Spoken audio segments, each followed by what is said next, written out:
Et si je vous disais que vous pouvez récupérer la moitié de certaines dépenses, même si vous ne payez pas l'impôt? C'est possible, grâce au crédit d'impôt. Un outil simple, mais souvent mal compris. C'est un dispositif encore trop méconnu et aujourd'hui, je vous explique comment ça marche, simplement et avec un exemple concret. Je suis Karine, coach numérique, agréée service à la personne. Ma mission est d'aider les particuliers à se réconcilier avec le numérique et à mieux comprendre les outils du quotidien, y compris les démarches administratives comme celle-ci. Que vous soyez retraité, salarié ou tout simplement un peu perdu face à Internet, je suis là pour vous accompagner. D'ailleurs, pour vous aider à gagner du temps, je vous offre un guide pratique des raccourcis clavier sous Windows, très utile pour devenir plus à l'aise à l'ordinateur. Le lien est juste en dessous dans la description. Pensez aussi à mettre un pouce vers le haut, à vous abonner et à partager cette vidéo autour de vous si vous pensez qu'elle peut aider quelqu'un.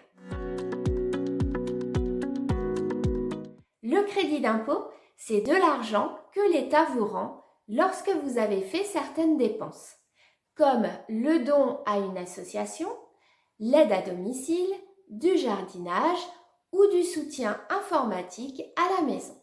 Contrairement aux idées reçues, ce n'est pas réservé à ceux qui paient des impôts. Il y a deux situations. Si vous êtes imposable, le montant est déduit de vos impôts. Si vous ne l'êtes pas, vous recevez un virement sur votre compte bancaire. Et ça, très peu de gens le savent et passent à côté. Prenons un exemple. Marie, 68 ans, vit seule avec une petite retraite. Elle fait appel à une personne pour l'aider à se servir de sa tablette. Créer une adresse mail, envoyer des photos, utiliser WhatsApp, appeler ses petits-enfants en visio, etc. Elle a payé 70 € pour ce service. Résultat, elle a reçu 35 € sur son compte bancaire quelques mois plus tard après sa déclaration. Parce que cette intervention fait partie des services à la personne, elle donne droit à 50% de crédit d'impôt. Et justement, c'est ce que je propose. Je suis agréée service à la personne, ce qui veut dire que si vous faites appel à moi pour un accompagnement numérique à domicile, vous bénéficiez vous aussi de 50% de crédit d'impôt. Donc si vous me réglez 70 €, vous pouvez récupérer 35 € l'année suivante. C'est exactement le même principe que dans l'exemple de Marie. Le coût réel de l'intervention est de 35 €. Alors, pourquoi s'en priver? Concrètement, quand vous faites votre déclaration d'impôt, que ce soit en ligne ou sur papier, il vous suffit de renseigner les montants dans la bonne rubrique. Pour les services à la personne, c'est la rubrique réduction et crédit d'impôt et la case 7dB.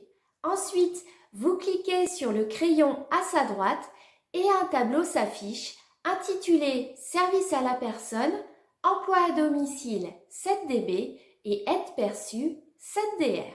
Pour vous aider, vous avez accès à une notice de saisie en cliquant sur le bouton correspondant en haut à droite et vous avez un bouton pour la fermer. Il vous suffit de compléter le tableau pour chaque service à la personne avec l'identité du salarié ou de l'entreprise, la sélection du type de dépense, la saisie du montant de la dépense. Si on reprend l'exemple de Marie, il faut donc saisir 70 et le montant de l'aide perçue si c'est votre cas. Si vous avez une autre dépense à mentionner, il faut cliquer sur le bouton « Ajouter une ligne » qui se trouve en bas et au milieu du formulaire. Sinon, il ne vous reste plus qu'à valider en bas à droite. Voici l'exemple, si vous faites appel à mes services, du tableau complètement rempli avec en type de dépense assistance informatique Internet à domicile. En validant, la somme s'affiche dans la partie grisée.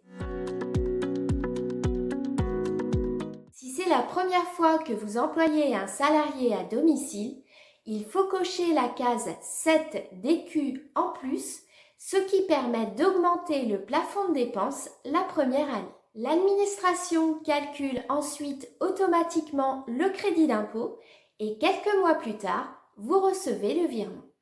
Vous voyez, ce n'est pas si compliqué. Dans les prochaines vidéos, je vous expliquerai quelles dépenses sont concernées, la différence entre crédit et réduction et comment éviter les erreurs. Abonnez-vous pour ne rien manquer et si vous avez une question, n'hésitez pas à la poser en commentaire et je vous répondrai avec plaisir. À très vite pour la prochaine vidéo sur le crédit d'impôt.